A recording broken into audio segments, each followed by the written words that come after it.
Perkenalkan, nama saya Dian Ekastiani. Di sini saya akan membahas sistem keuangan Indonesia dalam mata kuliah bank dan lembaga keuangan lainnya. Pembahasan yang pertama, saya akan membahas sistem keuangan. Apa sih pengertian sistem keuangan itu? Nah, sistem keuangan adalah kumpulan institusi, pasar, ketentuan perundangan, peraturan-peraturan, dan teknik-teknik di mana surat berharga diperdagangkan, tingkat bunga ditetapkan, dan jasa-jasa keuangan dihasilkan serta ditawarkan ke seluruh bagian dunia. Pembahasan selanjutnya itu adalah fungsi sistem keuangan. Ada 7 pokok sistem keuangan. Yang pertama, fungsi tabungan. Fungsi tabungan adalah sistem keuangan menyediakan suatu mekanisme dan instrumen tabungan, misalnya obligasi, saham, dan instrumen utang lain yang diperjualbelikan di pasar uang dan pasar modal yang menjanjikan suatu pendapatan dengan risiko relatif rendah. Yang kedua, fungsi kekayaan. Fungsi kekayaan adalah instrumen keuangan yang diperjualbelikan dalam pasar keuangan menyediakan cara terbaik untuk menyimpan kekayaan, yaitu menahan aset yang dimiliki sampai dana tersebut dibutuhkan untuk dibelanjakan. Yang ketiga, fungsi likuiditas. Fungsi likuiditas adalah kekayaan yang disimpan dalam bentuk instrumen keuangan, dapat dikonversi menjadi kas atau uang tunai di pasar keuangan dengan risiko kecil. Yang keempat, fungsi kredit. Fungsi kredit adalah pasar keuangan menyediakan kredit untuk membiayai kebutuhan konsumsi dan investasi. Yang kelima, fungsi pembayaran. Fungsi pembayaran adalah sistem keuangan juga menyediakan mekanisme pembayaran atas transaksi barang dan jasa. Instrumen yang dapat digunakan sebagai alat untuk melakukan pembayaran antara lain cek, giro, kartu kredit, dan kartu debit. Yang keenam, fungsi resiko. Fungsi resiko adalah sistem keuangan dewasa ini secara luas menawarkan proteksi terhadap jiwa, kesehatan, harta, dan resiko penghasilan atau kerugian kepada semua unit usaha dan konsumen terhadap pemerintah. Dan yang terakhir, fungsi kebijakan. Fungsi kebijakan adalah pasar keuangan pada dekade terakhir ini telah menjadi suatu alat utama bagi otoritas untuk melakukan kebijakan guna menstabilkan ekonomi dan mempengaruhi inflasi. Sekian dari saya, selanjutnya akan dibahas oleh rekan saya. Perkenalkan, nama saya Abigail Yolanda Gabriela. Saya akan melanjutkan materi dari Dian, yaitu tentang sistem moneter dan perbankan. Sistem moneter adalah bank serta lembaga-lembaga yang dapat ikut menciptakan uang gir atau disebut juga bank umum atau bank komersial. Maka dari itu, sistem perbankan adalah merupakan bagian integral dari sistem moneter. Lalu ada juga otoritas moneter yang merupakan lembaga yang berwenang dalam pengambilan kebijakan di bidang keuangan atau moneter.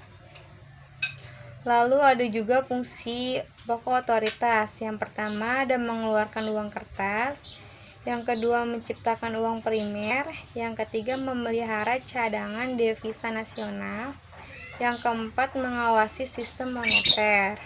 Lalu ada juga fungsi utama sistem moneter. Yang pertama, memajukan lalu lintas pembayaran yang efisien sehingga mekanisme tersebut dapat dilakukan secara cepat, akurat, dan dengan biaya yang relatif murah.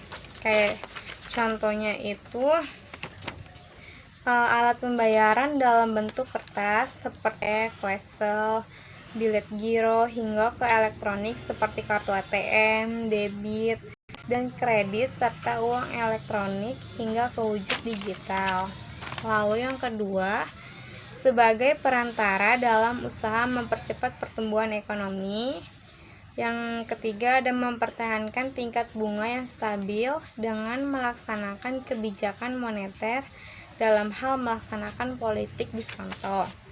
Lalu dalam sistem moneter juga ada jenis-jenis bank,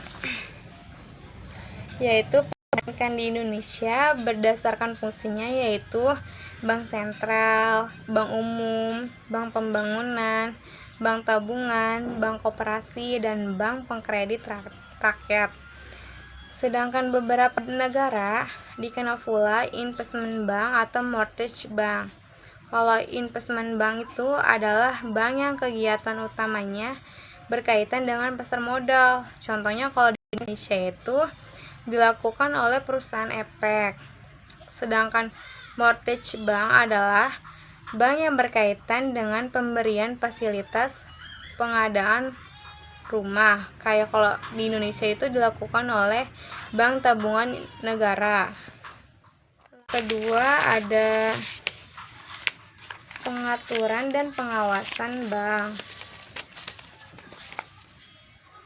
Usaha perbankan diatur dalam Undang-Undang Nomor 7 Tahun 1992, dilaksanakan oleh Bank Indonesia bekerja sama dengan Departemen Keuangan. Sedangkan pengawasan dan pembinaan teknis operasional perbankan dilakukan oleh Bank Indonesia. Bank Indonesia dan Departemen Keuangan memiliki keterkaitan dalam pengaturan perbankan di Indonesia. Lalu menurut Undang-Undang Nomor 23 Tahun 1999 tentang Bank Indonesia, di mana fungsi pengawasan perbankan yang sebelumnya menjadi wewenang Bank Indonesia akan dialihkan kepada suatu bank khusus, yaitu Lembaga Pengawas Jasa Keuangan yang dibentuk pada 2002. Lembaga itu berdasarkan undang-undang melakukan pengawasan atas kegiatan usaha yang dilakukan oleh lembaga keuangan yang beroperasi di Indonesia. Lalu yang terakhir ada pembinaan dan pengawasan. Pembinaan dan pengawasan terhadap bank umum dilakukan oleh Bank Indonesia.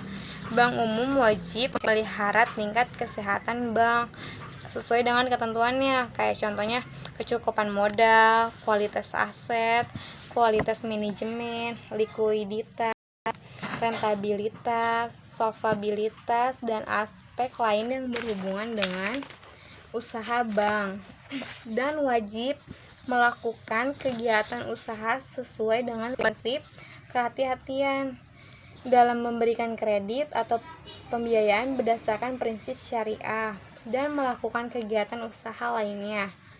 Bank wajib menempuh cara-cara yang tidak merugikan bank dan kepentingan nasabah yang mempercayakan dananya kepada bank umum.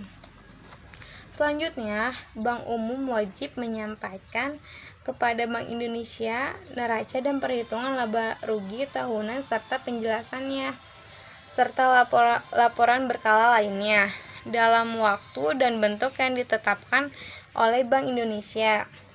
Neraca dan perhitungan laba rugi wajib terlebih dahulu diaudit oleh akuntan publik. Sekian, terima kasih. Bank Indonesia dalam Undang-Undang Nomor 23 Tahun 1999, Bank Indonesia merupakan satu tujuan, yaitu mencapai dan memelihara kestabilan nilai rupiah dan nilai tukar yang wajar merupakan prasyarat bagi tercapainya pertumbuhan perekonomian yang berkelanjutan. Bank Indonesia dituntut untuk mencapaikan rencana kebijakan moneter untuk tahun sebelumnya, serta perkembangan kondisi ekonomi, keuangan, dan perbankan kepada Presiden dan Dewan Perwakilan Rakyat. Tujuan Bank Indonesia adalah mencapai, memelihara, dan kestabilan nilai rupiah. Kestabilan nilai rupiah yang dimaksud dalam pasal tersebut adalah kestabilan nilai rupiah terhadap barang dan jasa, serta terhadap mata uang negara lain. Tiga pilar yang merupakan tiga bidang tugas Bank Indonesia, yaitu yang pertama, menetapkan dan melaksanakan kebijakan moneter. Yang kedua, mengatur dan menjaga kelancaran sistem pembayaran. Yang ketiga, mengatur dan mengawasi bank. Tugas menetapkan dan melaksanakan kebijakan moneter menetapkan sasaran-sasaran moneter dengan memperhatikan sasaran laju inflasi yang ditetapkannya, melaksanakan pengendalian moneter dengan menggunakan cara-cara. Assalamualaikum warahmatullahi wabarakatuh. Saya Nurul Salimah Haki. Saya akan mempresentasikan tentang kebijakan nilai tukar.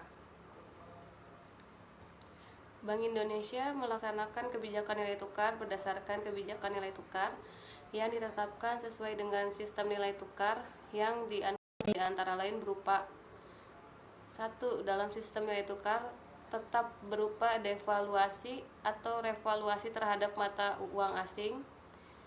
2. Dalam sistem nilai tukar mengembang berupa intervensi pasar. 3. Dalam sistem nilai tukar mengembang terkendali berupa penetapan nilai tukar harta serta besar tingkat intervensi. Penetapan kebijakan-kebijakan tersebut dimaksudkan untuk mencapai tujuan Bank Indonesia sebagaimana ditetapkan oleh Undang-Undang Dasar.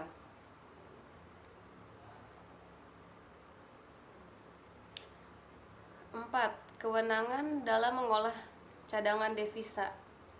Cadangan devisa adalah cadangan devisa negara yang dikuasai oleh Bank Indonesia yang tercatat pada sisi aktiva neraca Bank Indonesia yang antara lain berupa emas, uang kertas asing, dan tagihan lainnya dalam valuta asing kepada pihak luar negeri. Pengolahan cadangan devisa oleh Bank Indonesia dilakukan dengan melalui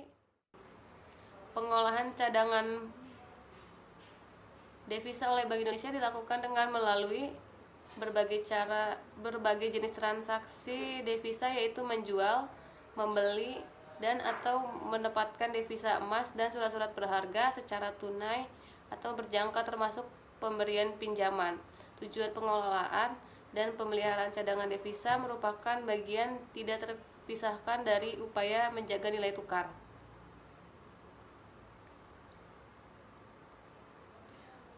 5. Penyelenggaraan survei. Yang dimaksud dengan survei adalah beberapa pengumpulan informasi yang bersifat makro atau mikro, seperti survei mengenai kegiatan usaha, survei-survei lainnya yang diperlukan dalam rangka pelaksanaan tugas dan wewenang Bank Indonesia, termasuk survei dalam rangka penyusunan dan penyempurnaan statistik neraca pembayaran. Perkenalkan, nama saya Mega Putri Utomo. Saya akan melanjutkan materi dari melaksanakan dan memberikan persetujuan dan izin atas penyelenggaraan jasa sistem pembayaran.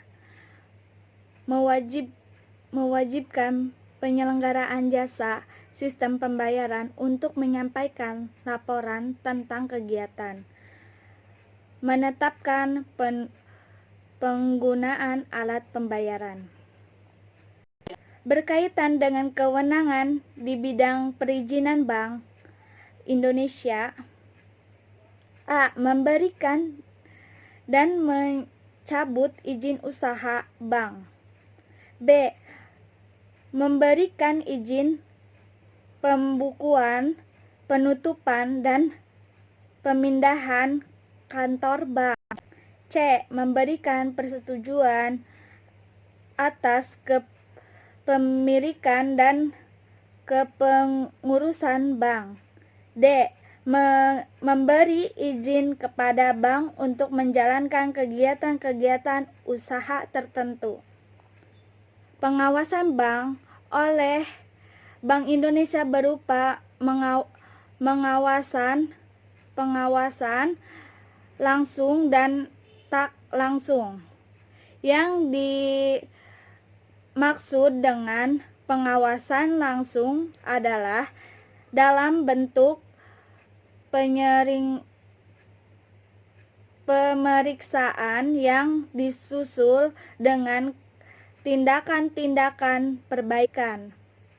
Sedangkan pengawasan tidak langsung terutama dalam bentuk pengawasan dini, melalui penelitian, analisis, dan evaluasi laporan bank.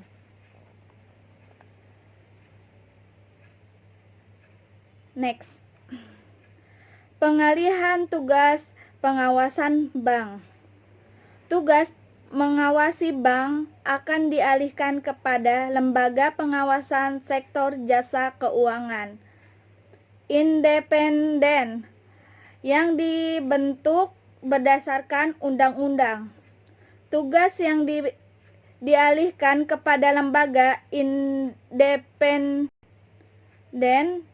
independen tidak termasuk tugas pengaturan bank serta tugas yang berkaitan dengan perizinan. Dewan Gubernur melaksanakan tugas Bank Indonesia dipimpin oleh Dewan Gubernur yang terdiri atas A. Seorang gubernur, B. Seorang deputi gubernur senior sebagai wakil gubernur, C. Sekurang-kurangnya 4 orang atau sebanyak-banyaknya 7 deputi gubernur dengan gubernur sebagai pimpinan Dewan Gubernur. Dewan Gubernur mewakili Bank Indonesia di dalam dan di luar pengadilan, di mana kewenangan mewakili tersebut dilaksanakan oleh gubernur. Pengangkatan Dewan Gubernur. Untuk dapat diangkat sebagai Dewan Gubernur, calon yang bersangkutan harus memenuhi syarat antara lain: A. Warga negara Indonesia, B. Memiliki akhlak dan moral tinggi, C. Memiliki keahlian dan pengalaman di bidang ekonomi, keuangan, perbankan, dan atau hukum. Rapat Dewan Gubernur. Rapat Dewan Gubernur sebagai suatu forum pengambilan keputusan tertinggi diselenggarakan sekurang-kurangnya sekali dan sebulan untuk menetapkan kebijakan umum di bidang moneter yang dapat dihadiri oleh seorang menteri atau lebih yang mewakili pemerintah dengan hak bicara tanpa hak suara dan sekurang-kurangnya sekali dalam seminggu, atau melakukan evaluasi atas pelaksanaan kebijakan moneter atau kebijakan lain, prinsip sipil dan strategis seperti kebijakan di bidang pengaturan dan pemeliharaan sistem pembayaran serta pengaturan dan pengawasan bank.